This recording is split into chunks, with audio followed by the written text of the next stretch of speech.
bienvenue dans ce nouveau numéro du Culture Mag. C'est votre journal, il est dédié à la culture, au spectacle et puis au lifestyle. Vous allez découvrir un photographe français, Jean-François Lepage. Il triture, il zigouille, il scratch, il découpe ses négatifs. Résultat, un travail photographique étonnant, puissant, qui s'apparente plus à de l'art qu'à de la photo. Nous l'interviewerons. Dans ce journal, nous parlerons également t-shirt. Tout le monde en porte, tout le monde en a. Nous irons à Gaza. Les t-shirts y sont très tendance, surtout ceux à message politique. Ils se vendent comme des petits pains malgré le prix. Et puis nous reviendrons sur la tendance vegan. Les hotspots de Tel Aviv ont banni la viande. Que vont devenir les touristes carnivores? On se posera la question.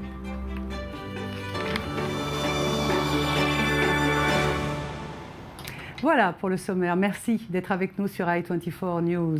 Les t-shirts, eh bien oui, tout le monde en a, tout le monde en porte. Ils affichent des idées, des états d'âme, des slogans. Aux États-Unis, par exemple, Adidas vient de retirer ses t-shirts Brésil spécial Coupe du Monde. Leur message était archi lourdeau. Ailleurs, notamment au Moyen-Orient, les slogans prennent une autre dimension, drôle ou politique. Ils s'affichent bien évidemment dans un contexte différent. C'est ce que nous raconte Michal Divon avec Sandy Fortis. Au 19e siècle, ce n'était que des sous-vêtements. Aujourd'hui, les t-shirts sont de plus en plus un moyen d'expression et de promotion, souvent politique. Impossible de chiffrer le nombre de t-shirts vendus chaque jour, mais c'est certainement la pièce la plus populaire sur le marché vestimentaire, parce qu'avec un simple message, il reflète la personnalité de celui qui le porte. Au Moyen-Orient, cette t-shirt attitude est encore moins anodine. À Jérusalem, les boutiques de t-shirts sont une attraction touristique majeure. Elles proposent des étalages où les slogans politiques, religieux et humoristiques se côtoient. Vous trouverez facilement côte à côte un t-shirt au logo de Tsahal, l'armée israélienne, et un autre qui affiche « Libérer la Palestine ». Cette tendance, présente à Jérusalem depuis des années, a fait son petit bout de chemin pour arriver pas si loin dans la bande de Gaza, avec toutefois moins de diversité dans les slogans. Les clients s'intéressent beaucoup aux t-shirts, plus particulièrement ces derniers temps. C'est devenu très populaire. Ça fait déjà 5 saisons que ça marche. Ils attirent beaucoup les jeunes palestiniens et même ceux de l'étranger. Et la nouvelle fashion attitude dans la bande de Gaza, c'est précisément porter des t-shirts au slogan pro-palestinien. Des t-shirts qui n'ont rien de nouveau en Occident, mais qui se vendent comme des petits pains à Gaza. Sur certains t-shirts, on peut voir la carte d'Israël avec les mots « Toute la terre est à nous » ou encore « Vers Jérusalem ». Quand vous trouvez un t-shirt avec des écritures en arabe, avec des slogans qui soutiennent votre cause ou symbolisent la cause nationale qui vous tient à cœur, c'est évident que vous avez envie de le porter, même s'il est cher, parce qu'il représente quelque chose proche de votre réalité. C'est tellement mieux que de porter un t-shirt dont vous ne comprenez même pas le slogan. Ces t-shirts sont vendus à Gaza entre 10 et 15 €. Ils sont également disponibles en ligne via Facebook et Twitter. Des marques bling bling au Liban au slogan ultranationaliste à Gaza, en passant par les images humoristiques en Israël, la t-shirt attitude n'a pas fini de faire parler d'elle. Enfin, une satisfaction sur le terrain pour le Qatar, pas celui du foot bien sûr, mais sur le terrain des arts. La monumentale installation de l'artiste Richard Serra a été érigée, une œuvre pharaonique, 4 pylônes d'acier de plus de 15 mètres de haut. Les amateurs de Stanley Kubrick y verront un petit clin d'œil au monolithe de l'Odyssée de l'espace. Cette œuvre a été commandée par la sœur de l'émir, la Sheikha Al-Mayassa. Elle est à la tête de l'autorité qui régit les musées du pays. Elle aurait fait des acquisitions pour plus d'1 milliard d'euros. Cette installation de Richard Serra s'appelle Est-Ouest. De la photo maintenant avec sur le plateau notre invité Jean-François Lepage. Bonjour Jean-François, vous êtes photographe français, artiste photographe je dirais, et vous êtes l'un des invités du Festival international de la photo qui a lieu cette année à Rishon LeZion, dans une petite ville un peu de rien du tout d'ailleurs au centre d'Israël. C'est votre premier voyage ici? Oui, la première fois, oui. Tout à fait. Et il fait beau déjà, oui, c'est fantastique, oui, c'est pas mal, la mer est belle et je suis formidablement accueilli, donc c'est parfait. C'est un festival qui est assez impressionnant par sa durée déjà, il dure très très très longtemps, par sa grandeur, on était ensemble à l'inauguration, il y a plus de centaines d'images. Qu'est-ce qui justifie le fait qu'Israël vous ait choisi dans ce festival? Je pense qu'ils ont vu l'exposition que j'avais fait en France au festival de hier. Je pense que ça les a intéressés. Bon, en plus, Je parlais le thème du festival, c'est la mémoire. Bon, je parlais d'une mémoire un peu différente peut-être, mais puis je crois qu'ils sont tombés amoureux de mes images, je crois. Alors il y a de quoi. On les regarde justement vos images. Jean-François Lepage, j'aimerais bien que vous nous expliquiez comment vous travaillez. J'ai dit tout à l'heure, vous étiez un artiste photographe. C'est de l'art. Regardez ce qu'on voit là. Comment vous procédez sur vos photos? Ça dépend des images, mais la plupart du temps, là sur l'image qu'on voit à présent, elle s'est gravée en fait. J'utilise la même technique que sur cuivre en fait, avec une pointe de métal, et j'enlève l'émulsion photographique, et parfois je découpe. Donc je travaille sur table lumineuse. Et c'est assez précis. Je travaille avec des loupes d'horloger pour pouvoir m'approcher du négatif ou du positif selon... Alors, nous, on est le grand public, on ne comprend pas tout. Ça veut dire que vous travaillez sur le négatif lui-même. Rien de digital, évidemment, c'est à l'ancienne. Non, sur l'original. Donc, l'original fait à peu près 10 cm sur 12. Et donc, je positionne l'original sur une table lumineuse et après, je grave avec mon stylet. Et j'agrafe aussi parfois, je superpose les différentes couches du film aussi. C'est magnifique. On a l'impression que vous avez une idée en tête au moment où vous vous installez sur votre plan de travail. C'est pas comme ça à l'arrache, vous grattez votre négatif, vous voyez ce que c'est un peu des deux, je crois. C'est-à-dire que je pense que c'est une progression. Comme il n'y a pas de filet, c'est sans filet, je ne peux pas revenir en arrière. Ouais, sinon vous jetez votre négatif. Voilà, exactement, sinon je perds tout. Donc je suis perpétuellement obligé d'avancer. Et à un moment donné, je me dis, voilà, j'ai obtenu l'image que je voulais. Donc bien sûr, il y a inconsciemment, je sais, même quand je fais la prise de vue, que je vais faire peut-être telle ou telle chose. Alors, question un peu banale, mais vous avez plutôt une prédilection pour le noir et blanc, pour la couleur, pour les personnages animés, plus que pour les natures mortes? J'aime bien les personnages. C'est vrai que j'aime bien transformer, faire qu'un personnage que je photographie à la base devienne quelqu'un d'autre. J'aime autant la couleur que le noir et blanc. Jean-François Lepage, on est envahi par les images, les Instagram, les Facebook, les Internet, etc. C'est quoi une belle image aujourd'hui? Est-ce qu'elle est liée à vous, la personnalité de l'artiste? Elle est liée à quoi? Ou au buzz? Le buzz pour certaines photos, oui, ça c'est certain. Maintenant, c'est quoi une image? Une image, c'est quelque chose qui touche les gens, hein, qu'elle soit photographique ou qu'elle soit une peinture, une sculpture. C'est quelque chose qui doit toucher les gens. On est tous, c'est vrai, un peu photographes aujourd'hui avec les technologies. On a tous des appareils qui font des photographies. Maintenant, je pense que la personne qui met son âme dedans, c'est ce qui fait la différence.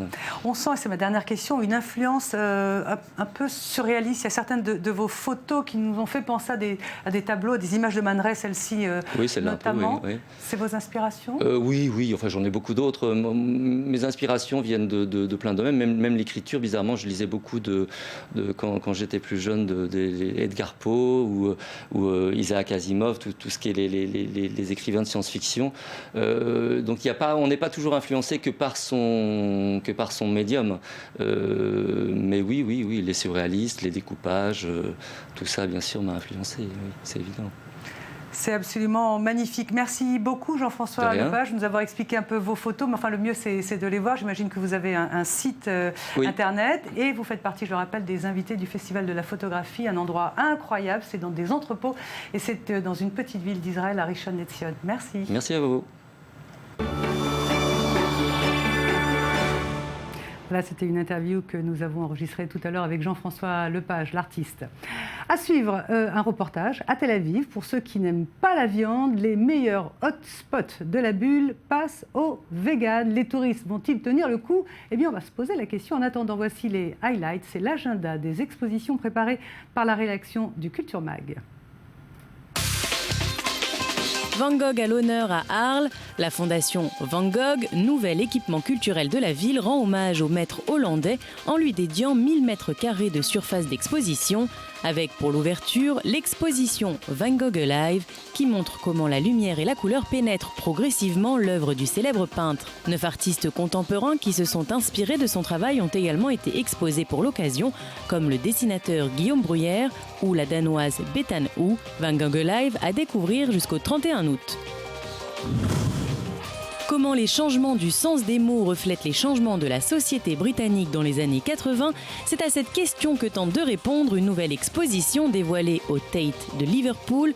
Mots-clés, art, culture et société dans la Grande-Bretagne des années 80 rassemble plus de 60 œuvres d'art influencées par cette décennie qui a vu une transformation majeure de la société. Lutte sociale, libération de la femme, lutte des homosexuels, des thèmes qui ont fortement inspiré les artistes de cette époque et que vous pourrez retrouver au Tate de Liverpool jusqu'au 11 mai. L'artiste israélienne Liz Hagag explore la relation entre matière brute et produits finis. Quelles sont les possibilités artistiques de l'oxydation sur différentes matières telles que le feutre, le fer ou encore le caoutchouc ? No Preservation, No Nothing, en français pas de préservation, pas de rien. La première expo personnelle de cette jeune artiste est faite d'une série d'installations qui s'interrogent sur la matière. À voir à Tel Aviv, à la galerie Raw Art jusqu'au 10 mai.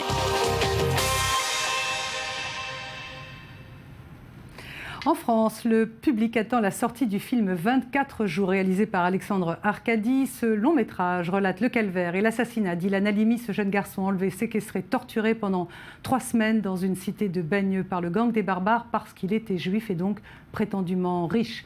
Un film particulièrement poignant qui, selon des sources concordantes, aurait été diffusé en avant-première à l'Élysée en présence de la famille d'Ilan Halimi, du nouveau Premier ministre et puis du chef de l'État. Nous recevrons l'acteur Pascal Elbé et puis le grand direct présenté par Jean-Charles Banoun recevra bien évidemment le réalisateur Alexandre Arcadi. Le célèbre guitariste anglais John McLaughlin annonce sa venue à Ramallah. Il a joué avec Santana, il a joué avec Paco de Lucia. Cet excellent guitariste de jazz donne un concert au profit d'une ONG palestinienne pour aider, je cite, les personnes affectées par l'occupation et la marginalisation sociale. On va rester dans la région. Une drôle de mouche verte a piqué les bobos de Tel Aviv en Israël. La mode du vegan qui fait des ravages, elle touche les hotspots de la bulle. Que vont devenir les touristes ? Reportage de Fleur Citruc. De la vodka, des rythmes endiablés et des légumes verts. Considéré comme le temple de la nuit à Tel Aviv, le Nanouchka s'est converti du jour au lendemain à une cuisine entièrement végétalienne.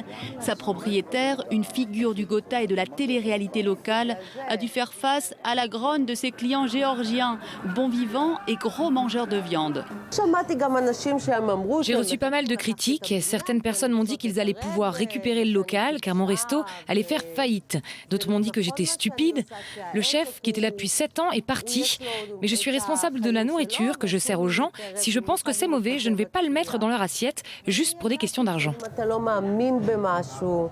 Mais la plupart des clients sont restés fidèles au Nanouchka. J'aime la viande, alors bien sûr je regrette leur ancienne carte, mais je continue à venir car c'est l'un des bars les plus sympas de Tel Aviv. J'adore. Avant le Nanouchka, d'autres lieux emblématiques de Tel Aviv avaient déjà franchi le pas, comme Orna et Ella, le café visé par un attentat dans le film The Bubble, réalisé par Ethan Fox. Il existe désormais des dizaines de restaurants à Tel Aviv qui ne servent plus ni viande, ni poisson, ni aucun produit issu des animaux, comme le lait ou les œufs.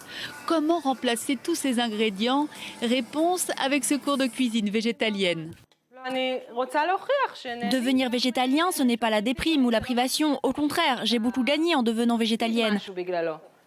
Ma cuisine est bien plus diversifiée et intéressante qu'elle ne l'était autrefois. On est là parce que je suis devenue végétalienne récemment. Et mon copain, lui, hésite encore. Alors j'ai voulu qu'il apprenne avec moi. Beaucoup d'Israéliens sont devenus végétaliens après avoir vu la conférence de Gary Yourofsky, cet Américain qui dénonce l'exploitation des animaux. Sa vidéo sous-titrée en hébreu a été visionnée près d'1 million de fois sur YouTube. Les gens sont vraiment très ouverts au changement ici. Pas comme en France, par exemple, où il y existe une longue et ancienne tradition culinaire et où les gens sont assez conservateurs. Ici, tout est ouvert. Une autre raison, c'est que nous avons des fruits et légumes délicieux ici. Et la plupart des ingrédients de base de la cuisine israélienne sont végétaliens, comme la trina, les falafels ou le hummus. Même le Premier ministre, Benjamin Netanyahou, a reconnu récemment dans une interview avoir succombé à la mode des lundis sans viande. Voilà, c'est la fin de ce numéro du Culture Mag. On va se retrouver demain à la même heure. Juste après, c'est l'info qui continue sur i24 News. Voilà, il faut le dire, i24 News. On va se quitter avec ces images fashion. Jean-Paul Gaultier qui a posé ses modèles So Frenchy au musée Barbican de Londres. C'est un hommage déclaré à l'excentricité anglaise. Le Titi de l'amour, de la mode, aime cette ville et elle le lui rend bien. Oh, on va s'en sortir. À demain. Merci.